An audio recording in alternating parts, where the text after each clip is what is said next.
हरियाणा रेवाड़ी से मोदी है तो मुमकिन है। ओपी धनखड़ कांग्रेस की ओबीसी आरक्षण की मांग पर कहा कि कांग्रेस ने इस पर कभी काम नहीं किया, लेकिन आज देश के सर्वोच्च नेतृत्व में अधिकांश मंत्री पिछड़े वर्ग से आते हैं। इनेलो की कैथल रैली और इनेलो के कांग्रेस से गठबंधन के सवाल पर कहा, इनेलो की हमेशा से प्रवृत्ति कांग्रेस विरोधी रही है, इसलिए नहीं लगता कि दोनों का कोई मैच है। महिला आरक्षण विधेयक पर भी कांग्रेस को घेरा। अब खबर विस्तार से। पंडित दीनदयाल उपाध्याय की जयंती समारोह पर आयोजित भाजपा की कार्यकर्ता मीटिंग में रेवाड़ी पहुंचे प्रदेश अध्यक्ष ओपी धनखड़। उनके जीवन पर प्रकाश डालते हुए कहा कि हम सभी को उनके दिखाए मार्ग पर चलकर देश और प्रदेश की तरक्की में एकजुट होकर काम करने की जरूरत है। तो वहीं दूसरी ओर उन्होंने लगातार कांग्रेस द्वारा ओबीसी को आरक्षण देने की मांग के सवाल पर कहा कि कांग्रेस ने तो कभी इस पर कुछ सोचा ही नहीं, लेकिन कांग्रेस का मुद्दा यह नहीं, मुद्दा तो यह है कि आखिर महिला आरक्षण विधेयक पास कैसे हुआ। लेकिन कांग्रेस यह नहीं जानती कि मोदी है तो मुमकिन है। प्रदेश अध्यक्ष ओपी धनखड़ यही नहीं रुके, उन्होंने कांग्रेस पर तीखा प्रहार करते हुए कहा कि कांग्रेस ने कभी महिला आरक्षण विधेयक लाने बात तो दूर, उस पर विचार करने तक की हिम्मत नहीं की। इस विधेयक से सबसे अधिक तकलीफ ही कांग्रेस को है, जिसने भाजपा के शीर्ष नेतृत्व की भद्दी से भद्दी गालियां देने में भी कोई कोरकसर बाकी नहीं रखी। 33% महिला आरक्षण बिल सिरे चढ़ेगा, जिसमें कोई संदेह नहीं, लेकिन इसका क्रेडिट तो उसी को मिलेगा जिसने इस पर काम किया, इसलिए मोदी है तो मुमकिन है। उन्होंने जजपा के राजस्थान से चुनाव लड़ने और भाजपा जजपा गठबंधन के सवाल पर कहा कि किसी भी पार्टी को कहीं से भी चुनाव लड़ने की आजादी है, लेकिन जब जजपा के साथ चुनाव लड़ने या न लड़ने की बात आएगी तो जरूर साझा करेंगे। धनखड़ ने इनेलो की कैथल रैली के सवाल पर चुटकी लेते हुए कहा कि इनेलो की प्रवृत्ति हमेशा से कांग्रेस विरोधी रही है, इसलिए नहीं लगता कि दोनों का कोई मैच है और यह संभव भी नहीं। उन्होंने प्रॉपर्टी आईडी में आ रही दिक्कतों पर कहा कि किसी भी नए काम को सिरे चढ़ाने के लिए समय लगता है, जिस पर सरकार प्राथमिकता से काम कर रही है। उन्होंने बाजरे की खरीद में हुई देरी पर कहा कि प्रदेश सरकार हमेशा किसान हित में रही है। जहां तक बात बाजरे की खरीद की है तो किसानों को भावांतर या एमएसपी जरूर मिलेगा, जो हमारी प्राथमिकता है। उन्होंने 23 सितंबर की रेवाड़ी के माजरा में प्रस्तावित एम्स के शिलान्यास के लिए प्रधानमंत्री के कार्यक्रम के स्थगित होने के सवाल पर कहा, इसका टेंडर न होने की वजह से मोदी नहीं आ सके, इसे अन्यथा में लिया जाए। हरियाणा रेवाड़ी से आदर्श शर्मा की रिपोर्ट। विजन इस पे बात की। एक अभी दर्शन विजन की बात चल रही है, समतावाद की। कांग्रेस ने ओबीसी का इश्यू उठाया है। राहुल गांधी ने कल भी परसों जयपुर में बात कही कि ओबीसी को रिजर्वेशन मिलना चाहिए। 90 में से 3 सेक्रेटरीज हैं। जब उन पर सवाल उठाया गया उन्होंने रिग्रेट किया। ओम प्रकाश धनखड़ जी इस बारे में क्या सोचते हैं? समतावादी समाज की बात होगी। देखिए, राजनीति में बहुत सारी बातें ढंग से कही जाती हैं कि तू डाल डाल में पाता। हम सबको मालूम है अभी संसद विधानमंडलों में जो रिजर्वेशन है वो केवल एससी और एसटी का है। बीसी का रिजर्वेशन कांग्रेस के भी इतने वर्ष थे, किसी भी विधानमंडल में कोई रिजर्वेशन नहीं था। हरियाणा सरकार ने पहली बार नगर पालिका और पंचायती राज में उस रिजर्वेशन को लेकर आई। शिक्षा में रिजर्वेशन आया था और कुछ नौकरियों में आया, लेकिन ये रिजर्वेशन विधानमंडलों में अभी नहीं। इसलिए आज के विधानमंडलों में जिस चीज़ को लेकर आना था उसको अभी उसी विधानमंडल की व्यवस्था के हिसाब से लेकर आए। दूसरी बात ये भी आप सबको जानकारी में है कि कितने ऑफिसर किस वर्ग से आते हैं। ये जो सिविल सर्विसेज की नौकरी है इसको आप इस रूप में कभी भी नहीं देख सकते। इसलिए ये आंकड़े केवल और केवल अपने आप को पैरवीकार दिखाने के लिए है, क्योंकि देश का सर्वोच्च नेतृत्व आज पिछड़े वर्ग से आता है। देश में इतनी बड़ी संख्या में, जितनी बड़ी संख्या में अब अनुसूचित जाति, जनजाति और पिछड़े वर्ग से मंत्रियां इतने कभी नहीं थे कांग्रेस के ज़माने में, और कांग्रेस ने कभी इसके लिए काम नहीं किया। ये तो केवल ये दिखाने के एक जेस्चर है कांग्रेस पार्टी का, जिसके लिए कभी उन्होंने काम नहीं किया था। वो जेस्चर दिखा रहे हैं कि भारतीय जनता पार्टी महिला आरक्षण पर आगे बढ़ गई है, जो काम कभी नहीं कर पाई, क्योंकि पूरा देश एक ही बात कह रहा है, मोदी है तो मुमकिन है। तो 3 डिकेड से एक तरह से जो चीज़ें लटकी हुई थी उनको अंजाम दिया है। तो हम क्या कहें, कुछ और आगे कहें कि बस उतनी सी बात है। कभी कांग्रेस का इस प्रकार का कमिटमेंट नहीं रहा और जो लोग लड़कर आए अगर कहीं पर आए तो, और सबसे ज़्यादा तकलीफ भी कांग्रेस ने देने की कोशिश की तो ओबीसी समाज के मुख्यमंत्री को ही गुजरात के मुख्यमंत्री के रूप में देने की कोशिश की थी। जितनी गालियाँ दी वो गालियाँ अभी भी हम सुन रहे हैं, हरियाणा में भी उसकी को सुन रहे हैं। इन्होंने कोई गालियाँ देने में, कांग्रेस पार्टी ने कभी भी हमारे सर्वोच्च नेता को गालियाँ देने में कभी कोई कसर नहीं छोड़ी। ये केवल और केवल इनका एक नैरेटिव बनाने की कोशिश है, इनकी कोई कमिटमेंट पिछड़े वर्गों के लिए नहीं। सर, जयंती है,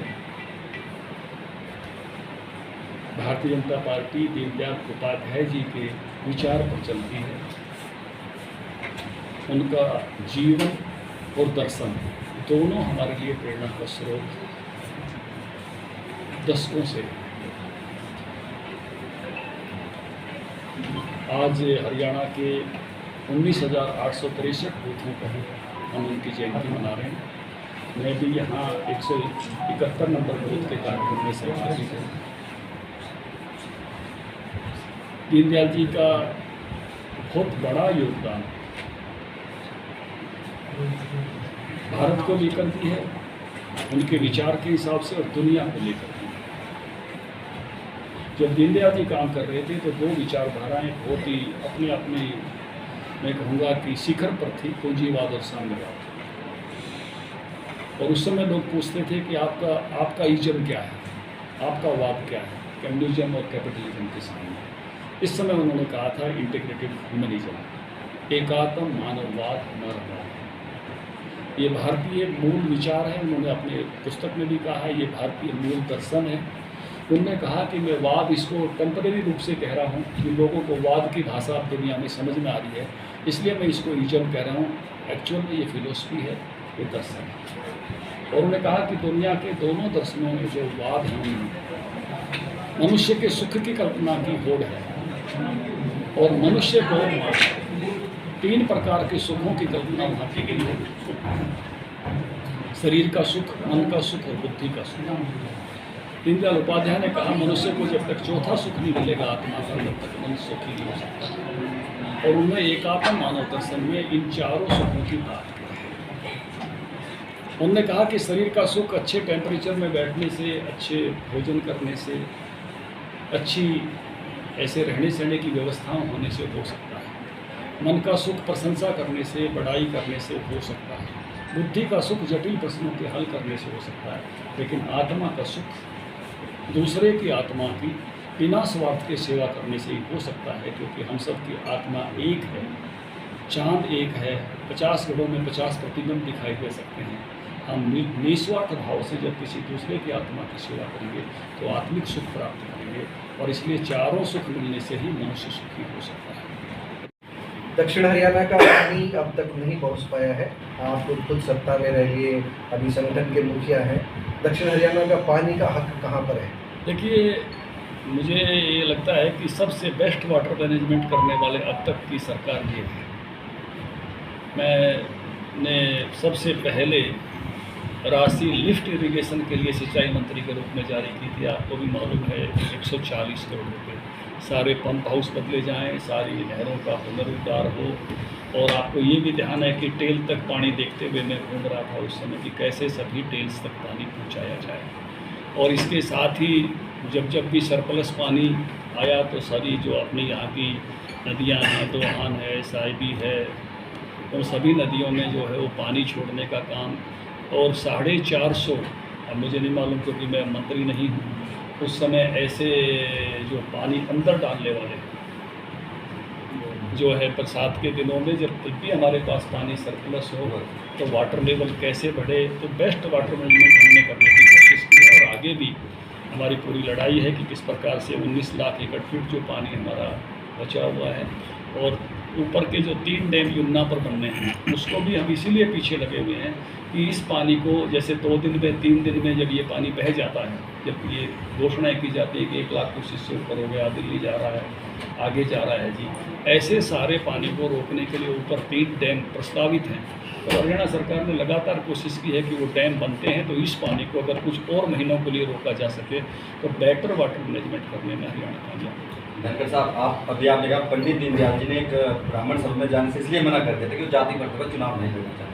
क्या बीजेपी कुछ इसे तरह चुनाव लड़ने का साहस जब जुटा पाएगी, जैसे अहिरवाल की सीट रेवाड़ी की मान लें, नो नहीं को दे पाएगी? क्या साहस है भाजपा ऐसा, जिस तरह से आपने बताया कहने सुनने के लिए बातें हैं? देखिए, चुनाव में एक बात नेचुरल चॉइस वो हमेशा होती है, और नेचुरल चॉइस के रूप में जब लोग उभर के आते हैं, भारतीय जनता पार्टी में सभी वर्गों से आने वाले नेतृत्व है प्रदेशों में, आप देखेंगे तो, और जो वहाँ से नेचुरल चॉइस बनकर आते हैं सभी, मैं कहूँगा कि सीटों पर भी लोग इस प्रकार से विजयी होकर आते हैं। भारतीय जनता पार्टी का एक ही सिद्धांत है, हम ये नहीं देखते जो भी नेचुरल चॉइस बनकर आता है उस नेचुरल चॉइस को हम आगे करते हैं। इसलिए भारतीय जनता पार्टी के कार्यकर्ताओं के लिए यही मेरा संदेश है, जो बने हुए हैं वो नेचुरल चॉइस बनकर रहें, नहीं तो उनकी जगह जो नेचुरल चॉइस बनकर आएंगे उनको प्राथमिकता मिलती है, और जिन्होंने बनना है वो भी अपने अपने इलाके में नेचुरल चॉइस बने।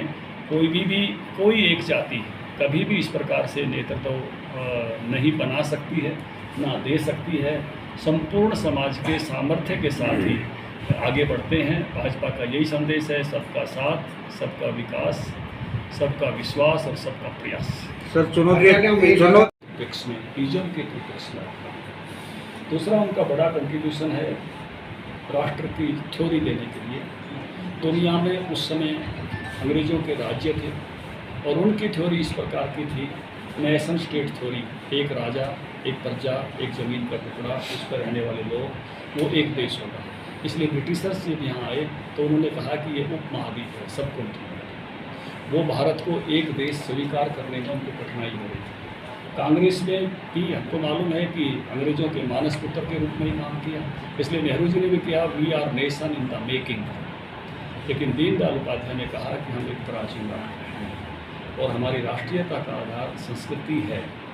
यहाँ कश्मीर से लेकर और कन्याकुमारी तक एक ही संस्कृति है, सोमनाथ से लेकर शिव सागर किले तक एक ही संस्कृति है। यहाँ भाषाएं अलग अलग हैं, साहित्य एक है। यहाँ एक ही प्रकार के महापुरुष पूरे देश में पूजे जाते हैं। गंगा का एक समान आदर पूरे देश में है। उत्तर में रामदेव जी का, दक्षिण में सदगुरु का प्रवचन वही है, भाषा अलग हो सकती है। वही रामायण है, वही महाभारत है, वही उत्तर में हिमालय पर केदारनाथ में भगवान शिव हैं, अमरनाथ में शिव हैं तो रामेश्वरम में भी शिव है, सोमनाथ में भी शिव है तो शिव सागर में भी शिव है। वही श्री कृष्ण वृंदावन में भी हैं, कुरुक्षेत्र में भी हैं, जगन्नाथपुरी में भगवान जगन्नाथ हैं तो द्वारका में द्वारकाधीश हैं, तो वहाँ गुरुवायूर में भगवान गुरुवायूर हैं, केरल में। तो इस देश की कल्चर एक है, इसलिए ये देश एक है। यहाँ राज कभी छोटे होते रहे, कभी बड़े होते रहे, कभी चक्रवर्ती राजा होते रहे। इस देश को किसी राजा ने नहीं बनाया, इस देश को इसकी कल्चर ने बनाया। और उसी समय के उदाहरण देते हुए बाद में दत्तोपंत जी, ठेंगड़ी सब ने कहा कि यूएसएसआर एक देश बना था लेकिन 15 टुकड़े हो गए, उसके 2 टुकड़े आज आपस में लड़ रहे हैं। जर्मनी 2 देश बन गए थे, पूर्वी पश्चिम, दीवार तोड़ दी गई, एक देश हो गया। चेकोस्लोवाकिया के 3 टुकड़े हो गए। दुनिया की सीमाएं बार बार बदली, संस्कृति के कारण से बदली। इसलिए उन्होंने 2 बड़े, तीसरा उन्होंने जो हमको रास्ता दिखाया वो अंत्योदय, कि जो सबसे आखिर में है समाज में उसका भला करो, उसको देखकर नीतियाँ बनाओ, उसके पक्ष में नीतियाँ बनाओ। तो भारतीय जनता पार्टी का जो शासन का भी दर्शन है वो एकात्म मानववाद दर्शन में से, दीनदयाल उपाध्याय जी के अंत्योदय के विचार से, उनके आर्थिक विचारों से प्रभावित है। इसलिए वो हमारे लिए बहुत श्रद्धेय हैं। उनका जीवन भी बहुत उच्च कोटि का था, बहुत साधारण व्यक्ति की तरह से उन्होंने पूरा जीवन राष्ट्रीय अध्यक्ष होते हुए जिया। आज भी उनका ध्येय वाक्य हमारे लिए एक अचीव करने के रास्ते पर हम चल रहे हैं। हर हाथ को काम, हर खेत को पानी। उन्होंने राष्ट्रीय अध्यक्ष बनते ही केरल के अधिवेशन में ये वाक्य कहा था कि हमारा लक्ष्य होना चाहिए हर हाथ को काम, हर खेत को पानी। पार्टी सरकारें उस पर काम कर रही हैं कि कैसे हम हर खेत को पानी पहुंचाने की तरफ बढ़ें और हर हाथ को काम देने के रास्ते पर आगे बढ़ें। तो ऐसे महापुरुष को भावपूर्ण श्रद्धांजलि आज पूरी पार्टी देश भर में दे रही है और हम भी अपने सभी बूथों पर दे रहे हैं। मैं रेवाड़ी के 171 नंबर बूथ पर उपस्थित हुआ। क्या स्थिति रही? जजपा का, भाजपा का हरियाणा में गठबंधन सरकार चलाने का है। चुनाव साथ लड़ने का गठबंधन की जब कोई बात आएगी तो हम जरूर उसको आपके साथ साझा करेंगे। एक स्वतंत्र पार्टी है और उसको कहीं भी जाकर अपना चुनाव लड़ने की इच्छा व्यक्त करने का, चुनाव लड़ने का भी अधिकार है। कैथल में रैली सर आज सुधीर देवलाल की जयंती को, तो इंडिया गठबंधन के सारे हर बार सुधीर देवलाल जी की जयंती इंडियन नेशनल लोकदल या उनके परिवार जिन जिन दलों में होते हैं मनाते हैं, सहज स्वाभाविक है, इसमें कोई वैशिष्ट्य नहीं है। और ये पुराने ज़माने से ही देश भर के प्रमुख नेताओं को लाने की बात करते रहे हैं। लेकिन इंडियन नेशनल लोकदल का जो मूल स्वभाव है या उसकी मूल रचना है, प्रकृति है, वो कांग्रेस के विरोध की ही है। वो कांग्रेस के साथ जाने की कभी भी नहीं रही। और इसलिए जो कोशिशें कुछ लोग कर रहे हैं, मुझे लगता नहीं कि कोई नेचुरल अलायंस जैसी चीज़ वहाँ हो पाएगी।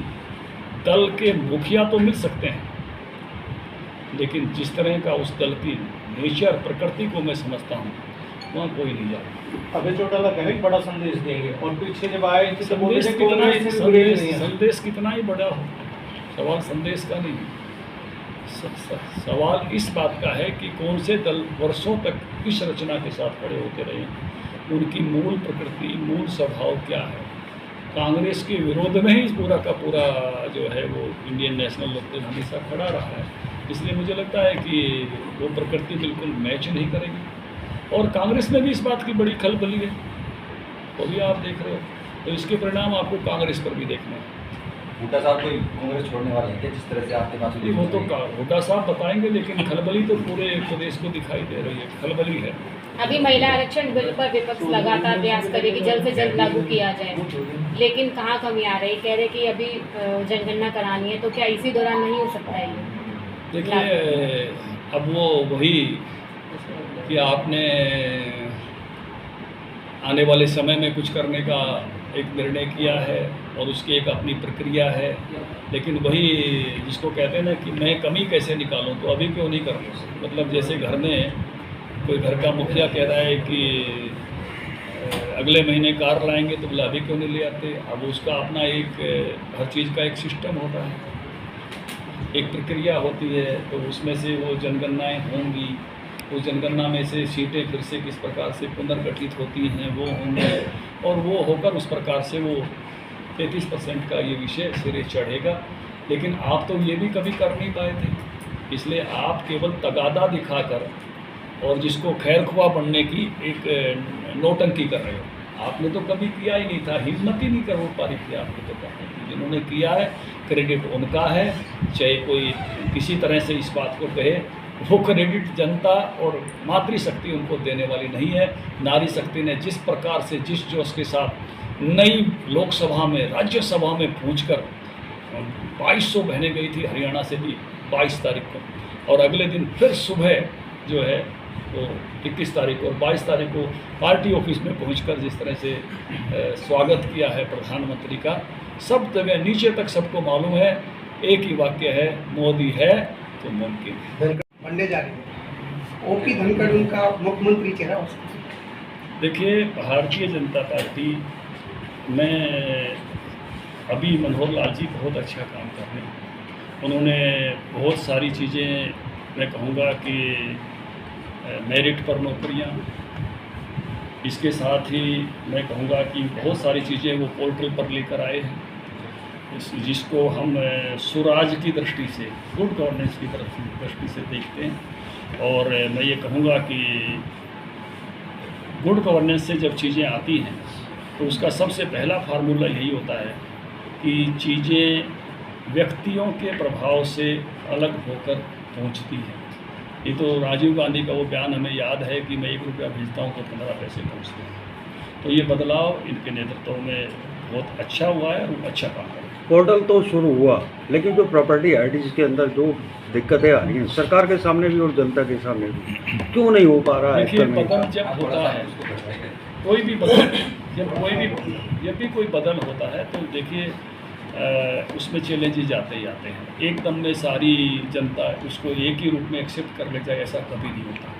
लेकिन बदल को सहज करके आप देखिए, हम सब टेलीफोन के बिल जाकर कंपनियों के दफ्तर में भरते थे, आज कोई जाता है। सिनेमा की टिकटें हम सब जाकर लेते थे, आजकल कोई जाता है। रेल और जहाज़ की टिकटें हम सब जाकर लेते थे, आज कोई लेने के लिए जाता है।